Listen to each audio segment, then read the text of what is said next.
Sama-samang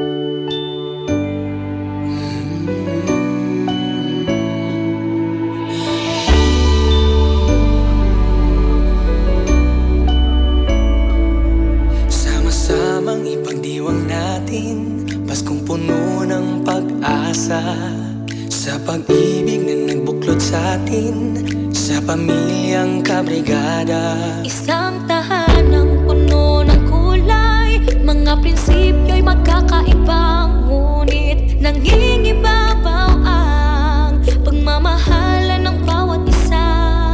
Sa isang tahanan tayo'y magkakasama. Sa isang tahanan tayo ay magdiwang. Ngayong Pasko damhin mga pusong nagkakaisa, kabrigada. Isang tahanan, isang pamilya.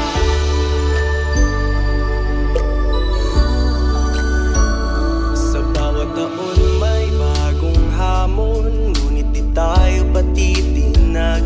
Walang imposible, tayo'y aahon sa ating tatag, hindi matitibag.